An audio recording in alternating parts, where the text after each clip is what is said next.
Age of a Night. Good evening, everyone, and thank you for joining us for another H of a Night for 2025. It's great to have you with us. My name is Madeline Rossell. And my name is Guy Elston, and we will be your hosts for the evening. So, welcome everybody to H of a Night. The Meet the Presses Collective is back with exciting news to share, including our upcoming annual Indie Lit Market, and of course, we'll be announcing the finalists for the 2025 bpNichol Chapbook Award for the Best English Language Poetry Chapbook published in Canada in the previous year. That is quite the mouthful. And for anyone who doesn't know, this is the 39th anniversary of the bpNichol Chapbook Award, which has been awarded annually since 1986.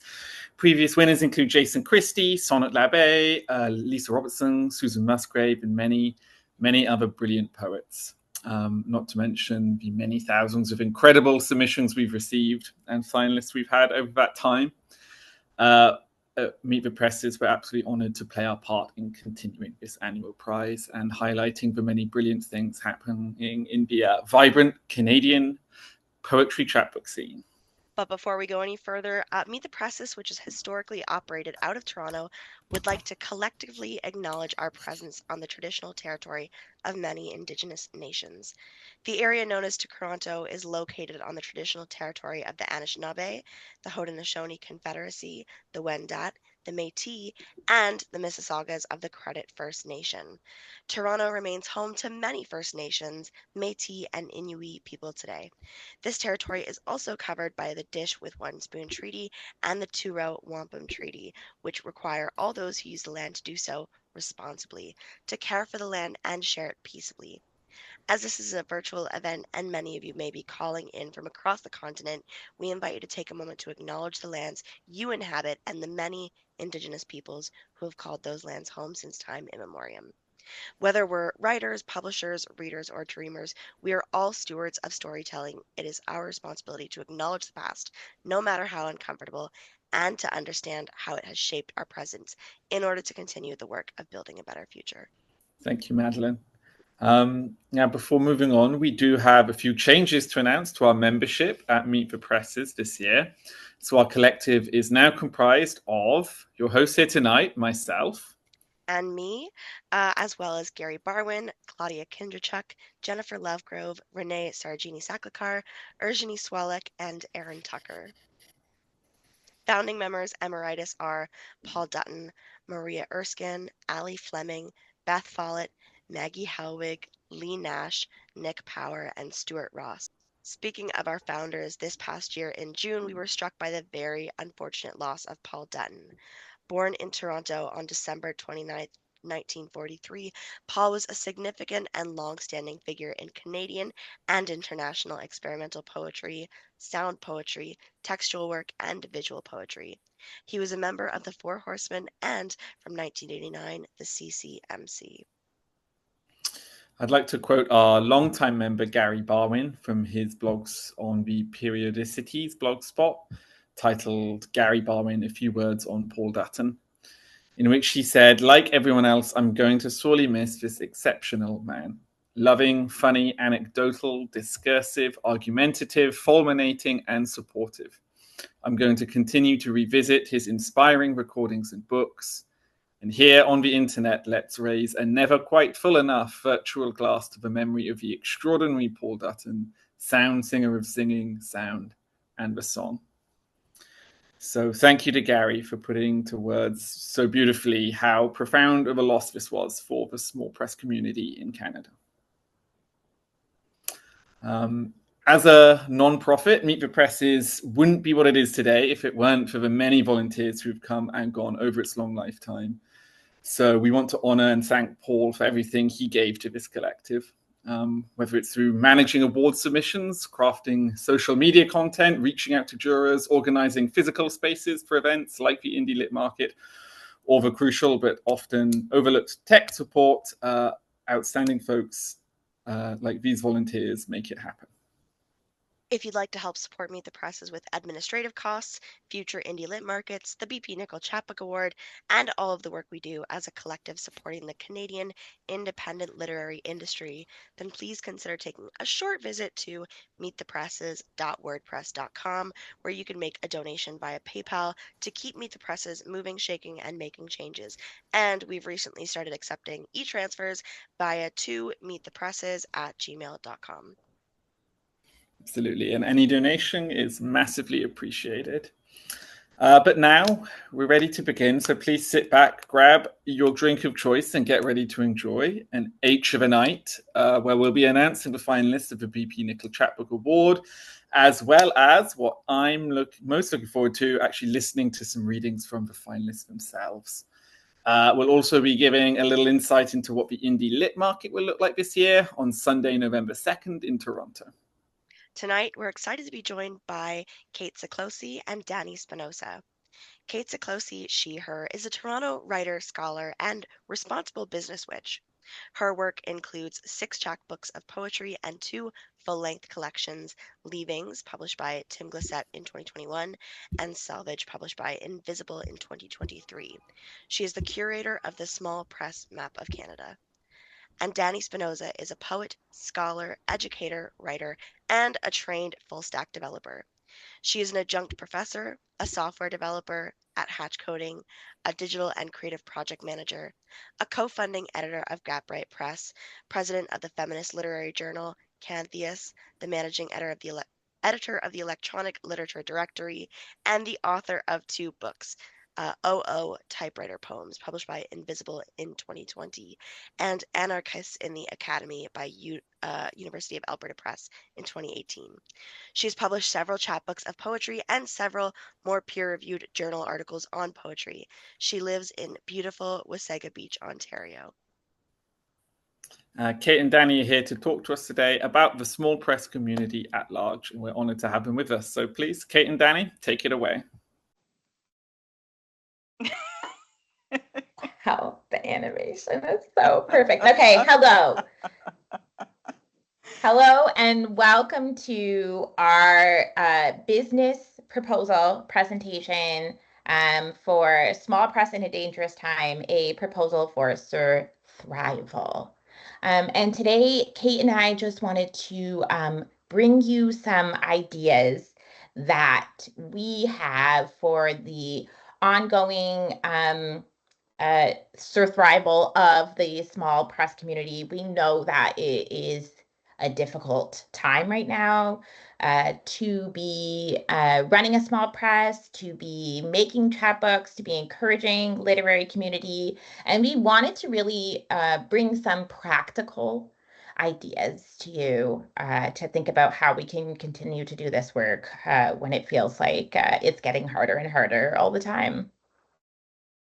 Yes, we've done our market research. And by that, I mean we chat GPT'd what are the current issues facing small press. And there's a lot of people wanting to publish books, not as many people wanting to buy books from said presses. Presses are feeling that, you know, the downfall, I think especially if Twitter is really affecting them, because Twitter was a really like hot market for chapbooks at one time, I feel. And since it's been musked and X'd up, then that has kind of put a damper in things. And, you know, the ever non-renewable energy and currency that is time. And we don't have a lot of it. And so we're going to share a few ideas about how we might continue to do this thing that we do. Are you ready, Dan? I'm ready. All right. Idea 1, secure a fancy arts patron, preferably one with a taste for limited edition rhizo prints. Yeah, this is, I think it's important. And also, this is a tactic that not enough people are using. It used to be really, really popular to have a fancy arts patron. And these days, even our government is not giving us funding for this work. So I do recommend, if you can, to find a wealthy person who feels like donating to artistic practices is somehow like assuaging some of their guilt from hoarding that kind of wealth. I think that is just a really solid way of ensuring the financial stability of your press. Yeah, let's think about hotbeds where we can find fancy arts patrons. I'm thinking like tennis clubs, Yeah. hat shops, Yeah. Look at that hat. maybe high tea. Like in general, the Forest Hill area of Toronto, a good potential place. And then Maybe like the bridal path, yeah, the I bridal don't know. path for sure. Already fancy literary events. Certainly there's someone there who maybe their dance card for poor artists that they support is not filled out I yet. mean, Drake lives there and he's fancy and he likes the Yeah. arts. I mean, why not cut us a check, you know? Have we considered that actually reaching Actually, out we to didn't. Drake? Should we Okay, write so a letter after this. this? After this. Do you Yeah. think a letter would be appropriate or a DM perhaps? we're going to DM Drake. Okay, fancy arts patron. Look, she has books already, so Yeah, they've got she's money. on her way. Yeah. Money's what we need. That's right. Like, I know, she's got piles of books. She loves them. Yeah. They don't even have covers on them. Oh no, She these doesn't are even fancy care. books. She's just gonna They buy. might be library books. They might be library books. They're Yeah. weirdly monochromatic. Yeah. Yeah. Okay. Perfect. Number 2, ignore all aspects of your being, including your family, your friends, and all of that for the greater good of producing chapbooks. Yeah. Yeah. This, you know what? Actually, I do feel like this is still pretty popular amongst writers and artists, but people forget about how much time other aspects of their life take up and how that time could be redirected to just making more books. Like I don't have to tell you, you have a child at home. Think about how much time you spend caring for that kid. Too much, yo. You know, she really doesn't need that much of me right now, especially as she's growing up. Like she doesn't need the time that I'm giving her, and I could really just like sink all of my time into making more chapbooks. I mean, I love making chapbooks too, and so why not just do everything that I want to do? And make all these authors happy and myself happy. I'm sure she would be happy to have less of me around. Yeah. She can read and color and paint in peace and leave me be to do my chapbooks. And that just from listening, it sounds like a really good direction for your mental health. Oh, 100%. Isolate yourself with your sewing thread and your needle and your awl and just like sew the spines of books. I mean, like actually, yes, that has been proven. We will include some citations at the end to our research. Yeah, for sure. But yeah, I mean, Dan, like you've got 2 cats, you've got a dog. I mean, surely you can spend less time with them to really, make something happen here, right? I have been thinking about it. Like people talk a lot about like work-life balance, but have you thought about like chapbook life balance? I love that chapbook life balance. It's the kind of thing that people aren't thinking through enough. So if you just cut back on all of it, work for sure, but also just your physical and mental well-being, your family, your social life. If you cut back on all of that, then you can really focus on doing the amount of work that it would take to make a career in small press financially viable. And wouldn't that jive with everything the scientists are telling us? Like more screen time and more sitting? Like, oh my God, sign me up. Like it sounds like a trip to paradise and like, a very chapbooky paradise. The chapbook life balance. It needs to be, let's do it. Let's put it into balance. I do feel like I just don't do enough unpaid labor in my life. So I do think I'm going to add just a little bit more in there. Oh my God, 100%, especially at your own expense. Yeah, for sure. For sure. I'm ready. All right. Number 3, why don't we just replace authors with AI? It's Yeah. genius, actually. Yeah. I know this is where we are going to get pushback, but the ChatGPT that we used to put together this presentation assured us that this is a really good idea. Benefits of replacing your authors with AI: you don't have to worry about paying them royalties at all. You don't have to worry about citations or copyright or whether or not that quotation is actually in that book. Completely irrelevant. And any edits that you would like to make, AI is going to tell you that is also a really good idea. So I do not see a downside. Yeah, plus, like, I don't know, you could probably do away with one less page and just get rid of the old acknowledgements, right? Yeah. Like, I don't think AI has too many of those. So, like, that's one less page to print, really. No.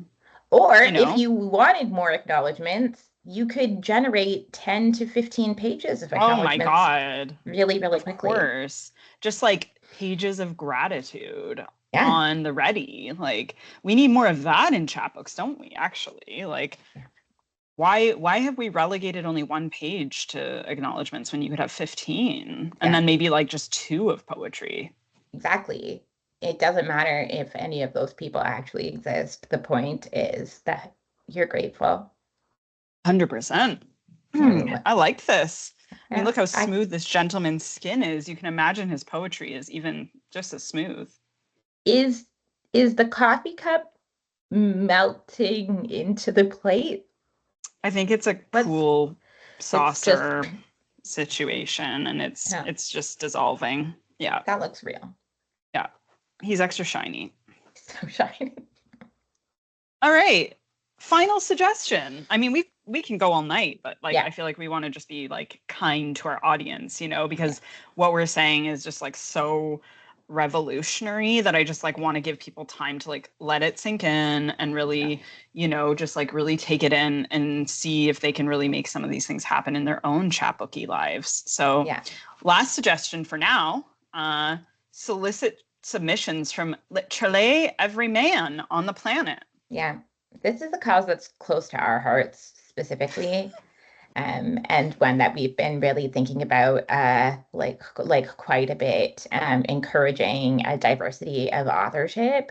It is a well-documented difficult time to be a white man right now. 100%.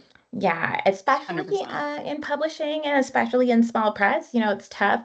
So we're really encouraging turning attention to this diverse author set. For example, as we were discussing earlier, one of these men is wearing a turtleneck. Oh, it couldn't be more diverse. And if you're a man wearing a turtleneck, we want to hear from you. Yes. So on our next call, just throw that in the subject line. I wear turtlenecks, and you will be first in our submissions pile. Please.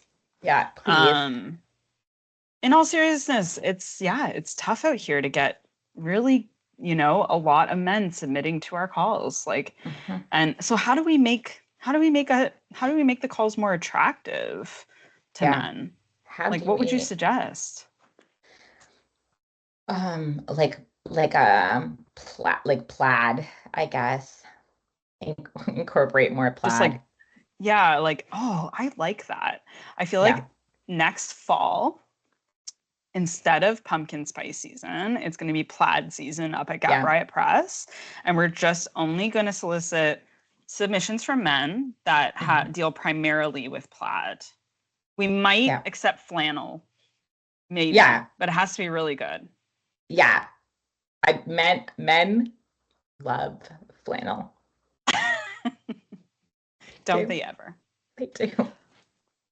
Well, I hope that has been informative, enjoyable, informative. I hope it's given y'all like so many ideas that you can then take back into your own lives. And as you look to balance out the chapbook life balance, because it's hard out here.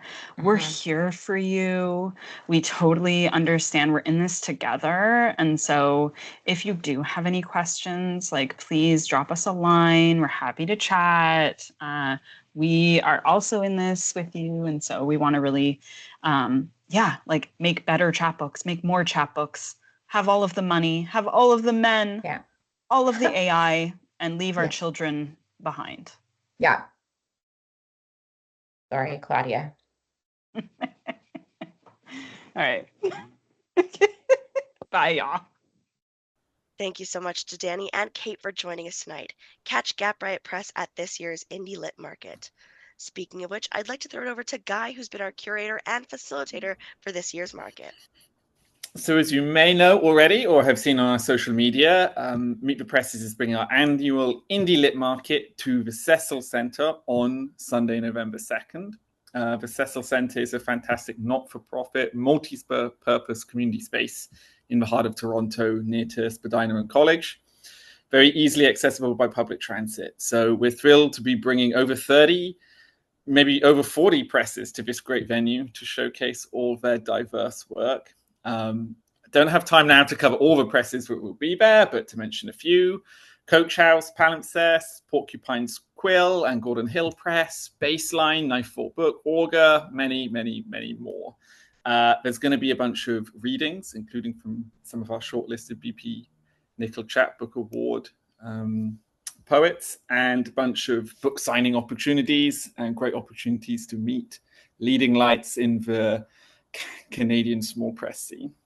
I'd also like to just shout out all the work Guy has done for this year's market, as I have firsthand experience from last year. Planning the Indie Lit Market is no small feat, and we are so grateful he stepped up to help out this year, from coordinating with the location, as well as all of the vendors, and tackling a couple of additional tasks this year that we didn't have, such as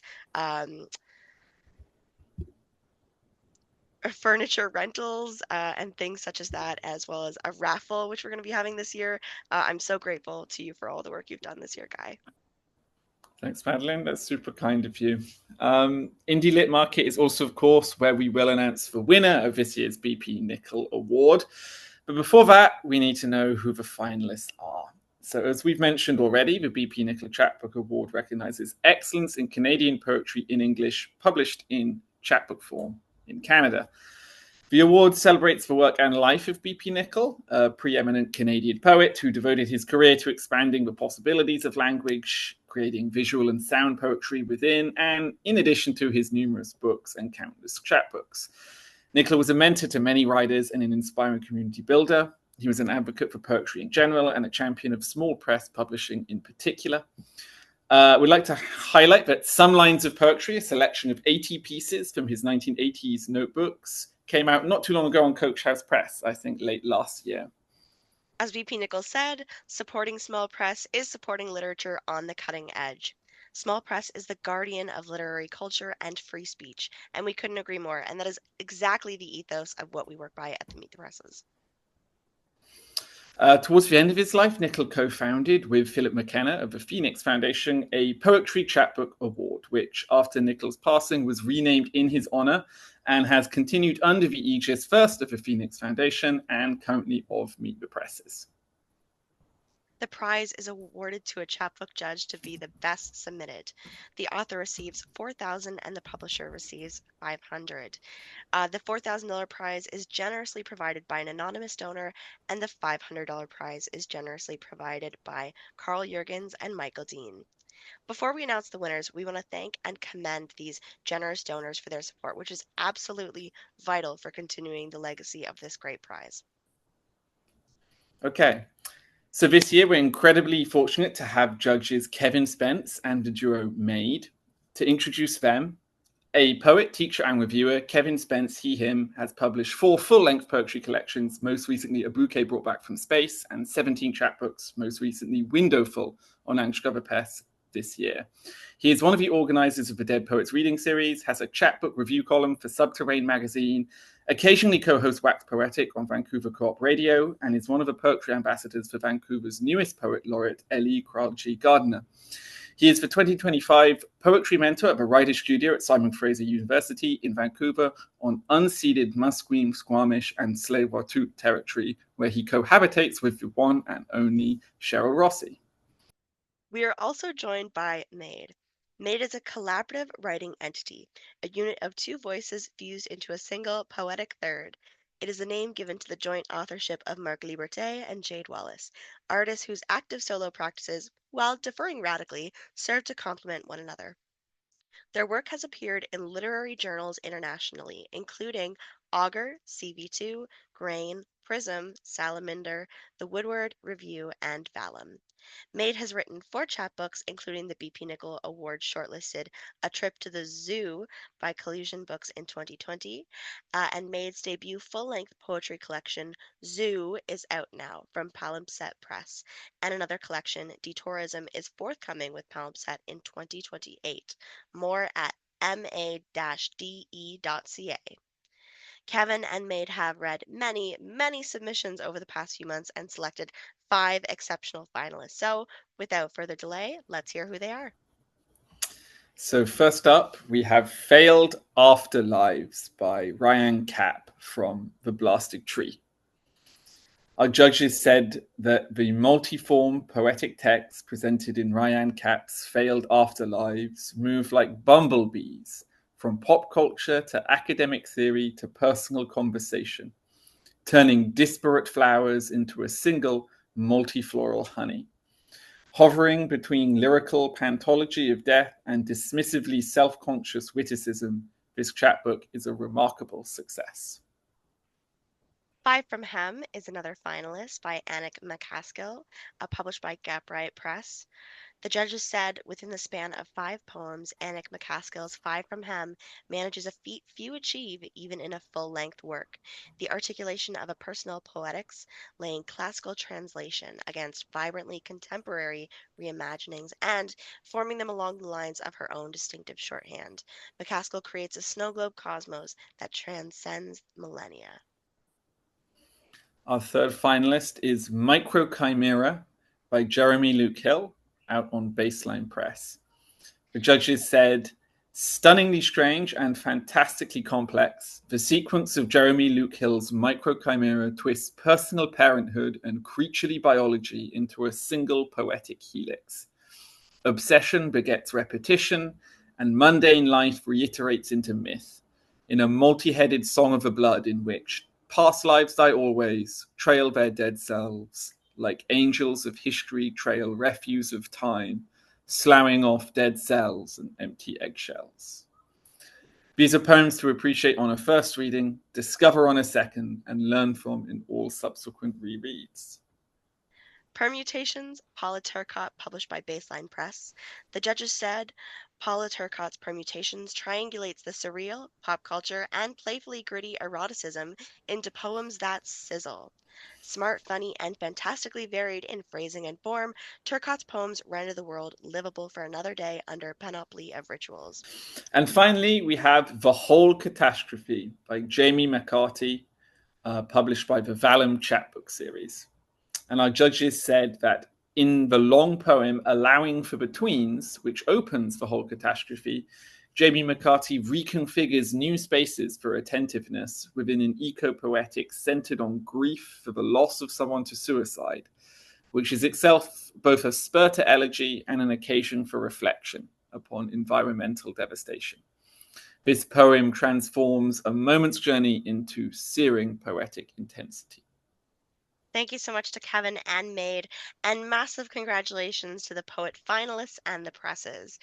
We can't wait to announce the winner of the 2025 bpNichol Chapbook Award at the upcoming Indie Lit Market on November 2nd. I have almost slipped up a few times as is. And now let's take a listen to our incredible finalists as they're here to share excerpts of their work with us. We'd like to introduce Anik McCaskill.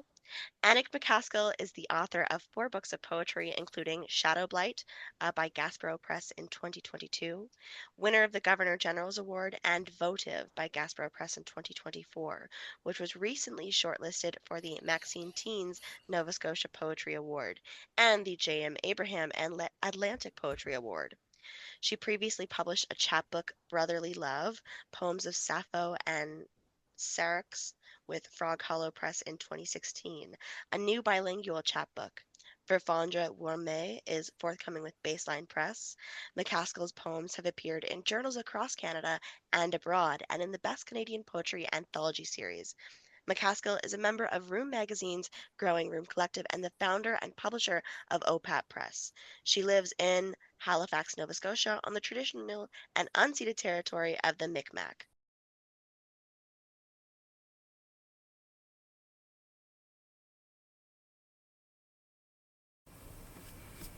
Hello, my name is Anique McCaskill. I'm a poet based in Chapbook, a place that we also now call Halifax, which is part of Mi'kma'ki, the traditional, ancestral, and unceded territory of the Mi'kmaq. I'm here today to give a very short reading from my chapbook, Five from Hem, which was put out by the incredible Gap Riot Press last year. I was absolutely thrilled to learn that this chapbook had been shortlisted for the bpNichol Chapbook Award. It's a real honor and one I didn't see coming. I'd like to start by thanking my publishers, Dani, Spinosa, and Kate Siklosi of Gap Riot Press, who do such incredibly thought-provoking, inspiring work, both through this press as well as in their own writing practices. I'd also like to thank, of course, the Meet the Presses Collective, the bpNichol Chapbook Award, for the very essential work they do, highlighting, bringing attention to poetry and micropress publishing in this country. The poems in this collection, Five from Hem, provide some responses to different female figures from classical myth as presented in Ovid's Metamorphoses. Ovid is a poet who preoccupies me pretty consistently, specifically through his book, The Metamorphoses. This poem that I'm going to read considers the Eurydice and Orpheus myth, and so more broadly, perhaps, poetry and misogyny. The title, "The snake bites they sting, yes, but are not, strictly speaking, the worst part of this." It starts with an epigraph from Ovid. Supremumque vale quad iam vix oribus ille acciperet dixit revolutaque rusus eudem est. Ovid, Metamorphoses, Book 10, lines 62 to 63, in my translation. And the last farewell, which reached his ears but barely, she spoke, and turned back to the same place. Not my silken farewell, or the blush pinprick so faint the world could hear or see through shade and fog me like a token blotted, the end of it, an eye slipping, asks so faint too, his frame now and that lyre, almost but don't fade, those songs mere aftershocks, tinny in my heart's widest hollows, and his heat was once fat finger-like and heavy against my breast, and where did I come in? Bone he did not follow me, now he the size of my thumbprint, useless with what music could he dream to fake the world I so loved with its green air and lilting weeds, the way they'd skirt my ankles, I'd have sunk in mind, and looked, and so he, like a dandelion's fluff, floated up, tale-telling and alone. Thank you so much. That was amazing. Thank you, Anik. And now, please give a warm welcome to Jeremy Luke Hill. Jeremy Luke Hill is the publisher at Gordon Hill Press and the Porcupine's Quill, small press literary publishers based in Guelph, Ontario. He's written several books, chapbooks, and broadsheets, most recently Micro Chimera from Baseline Press in 2024. His writing has appeared in many magazines and journals, including the Antigonish Review, Arc Poetry, CNQ, CV2, Event Magazine, Filling Station, Freefall, The Goose, HANL, The Maynard, and The Puritan. We're happy to have Jeremy Luke Hill with us.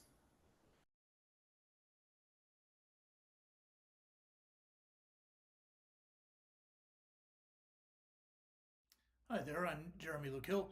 I'm reading today from Micro Chimera, which is a lovely little chapbook here made by Karen Schindler at Baseline Press. She does really great work there, so feel free to check those out. Micro Chimera is based on a sort of overarching metaphor of microchimerism, which is when there are two different distinct sets of DNA in a single person.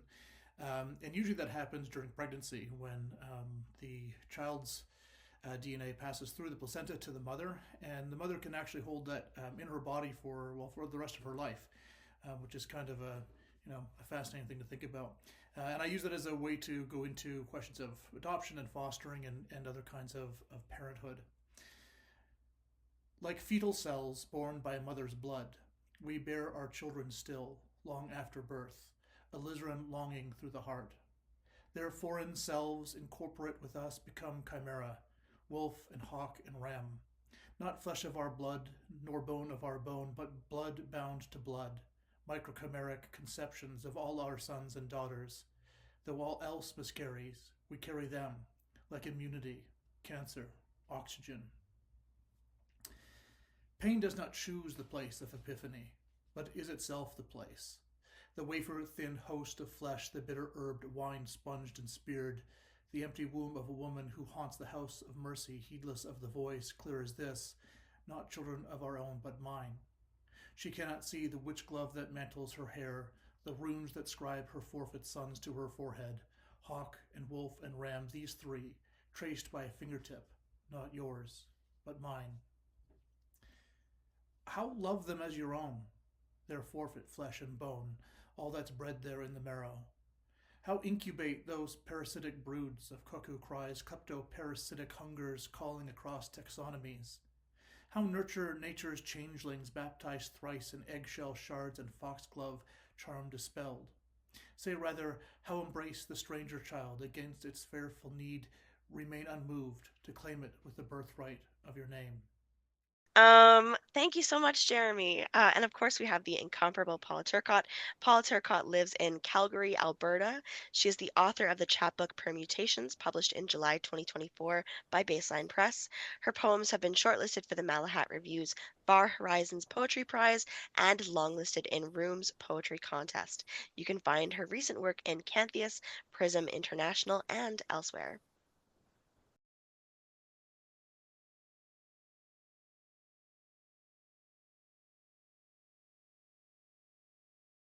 Hi there, my name is Paula Turcotte, and this is my chapbook Permutations, published last year by Karen Schindler at Baseline Press. The cover artwork was done by my friend Karen Kryzan, and there is the life-size version that hangs above my desk, and it was edited by Cassidy McFadden. I'm going to read a poem today called On the Red Eye from London. I'm in seat 19F, preparing for impact. Hugh Grant is about to round the corner to find Julia Roberts in a denim skirt and flip-flops of all things, asking him to love her. Her lip quivers, but she refuses to cry before she goes. Just points to the craft paper package leaning on the bookshop wall, like we don't already know. He'll find the Chagall underneath. I watch rom-coms on planes the way some people join mixed martial arts gyms, seeking catharsis in the will they, won't they, backed by the safety of a 90-minute runtime and the kiss before the credits roll. It feels like how love should be, floating through a dark blue sky at 30,000 feet, reassured by my seatmates' gentle snoring, confident they're sleeping as I weep through the press conference scene. Before takeoff, I'm prone to fits of common sense, pragmatic to a fault, which is to say that marriage is a construct and Hollywood has sold us all a fiction. But up here, I'm the bride, resplendent in red, clutching my baby's breath, blushing as I waltz down the aisle. At the reception, a trout leads the band in a Sade cover, while my mother watches in approval and opines, happiness isn't happiness without a violin playing goat. But then, turbulence, and I forgot to include seatbelts in the RSVPs. After we land, my lover waits outside the sliding glass doors, coffees in hand, and when I apologize for my breath, he smiles, whispers, "You are lovelier this morning than you have ever been, always the sweetest liar." And thank you for that, Paula. That was wonderful. And next up, who could forget Jamie McCarty? Jamie McCarty supports writers of all genres as an independent mentor, editor, and reviewer, and as a creative writing teacher at Simon Fraser University. The author of 2 full-length collections and 4 chapbooks, McCarty writes poetry at the intersection of the lyric, feminist, ecological, and spiritual. McCarthy's writing enjoys support from the BC Arts Council and the enthusiastic editors of magazines such as Art, the Capilano Review, the Malahat Review, and Vallum. In 2024, Vallum Chapbook Series published The Whole Catastrophe. Back in 2017, Mind of Spring, also winner of the 2017 Vallum Chapbook Award. McCarthy's second full-length collection, The Long Now Conditions Permit, is scheduled for release in December 2025.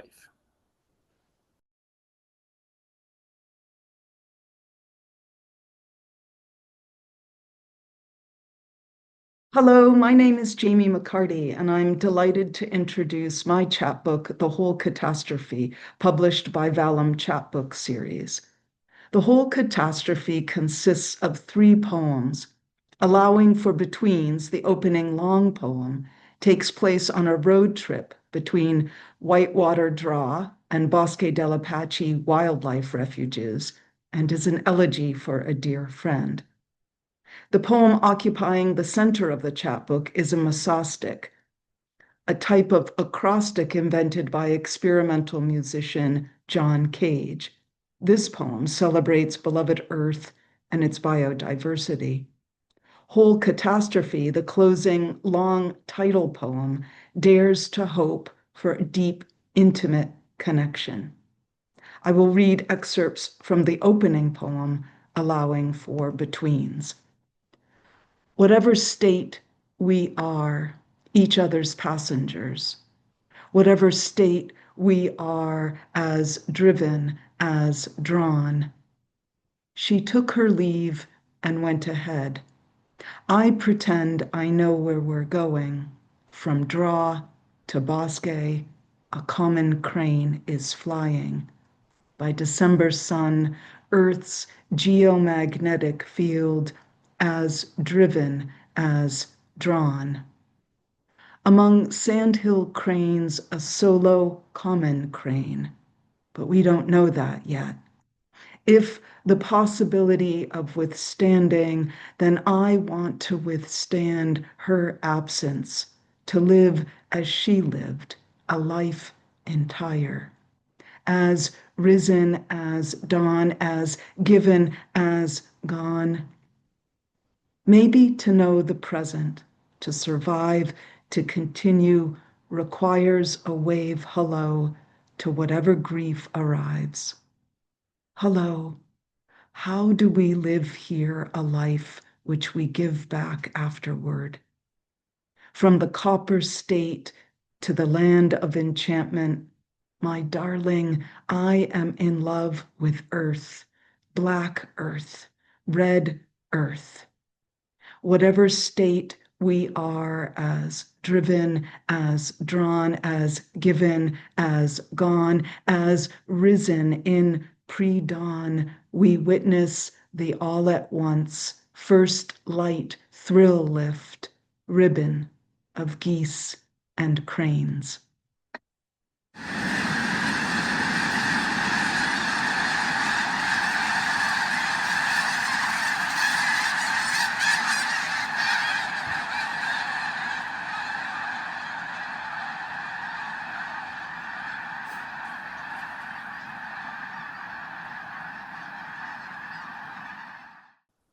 Thank you so much for sharing, Jamie. That was lovely.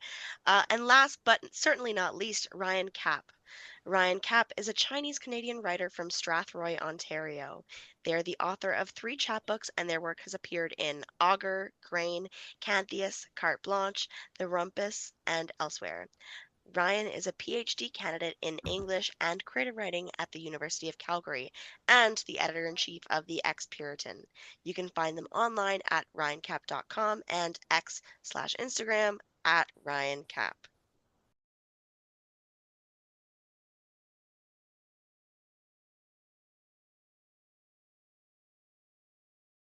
Hi, my name is Ryan Kapp, and this is my chapbook, Field Afterlives. Thank you so much to Kyle Flemmer at The Boston Tree for publishing it, and thank you so much to the members of the Meet the Presses Collective for including it on the shortlist for this year's bpNichol Chapbook Prize. I'm so honored and really excited. So this came out of a class I was taking about posthumanism at the U of C, where I'm currently a PhD candidate in English. So I was thinking through different ways of processing grief, thinking about a crisis of faith and how to represent that through different forms. So I have erasure poems, I have pop culture artifacts, I referenced A Good Place at one point, and I also have these different statements of intent that kind of summarize what I was wanting to do with this project. So I'm going to read the earnest version. It's the second last poem, and just be aware that it mentions suicide and death. So this is Statement of Intent, earnest. I knew my faith had failed when my grandparents died and the peace of God passed my understanding. I tried to dream of heaven and found empty walls. I dreamt of being misremembered, of watching them die 20 different ways. Ben says grief is contextual. He talks about grandparents dying in their 70s. He talks about a friend who took his own life. I think about how my friends and I talk each other off cliff tops. I think about what Victoria says, how it's a good thing to stay alive for other people. Amy talks about a friend who died unfairly. And I think every death is unfair, even the ones you see coming. I fell in love in the middle of grief, and it made me think losing him would be like losing them. When I decided it was over, I was senseless, every loss compounded. I loved him most for being as hurt as I was.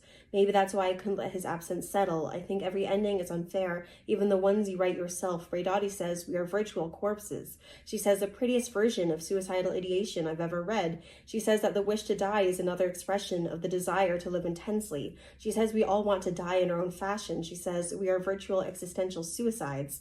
I think of Ben's friend. I think of friends of friends. I think of tangential grief. I think of grief in context. I think of grief in everything I write. I think Zoe is a wonderful way to imagine ourselves. I think I will get in trouble from the Academy if I say that love is the best praxis we have.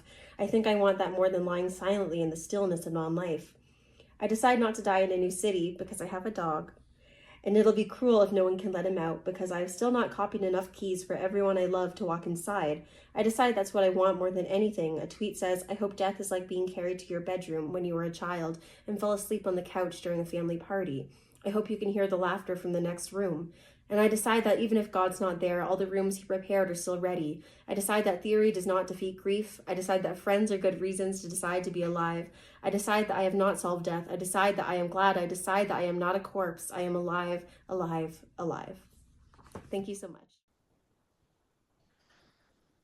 What beautiful works and what amazing writers. We're so thrilled to support these titles and their publishers.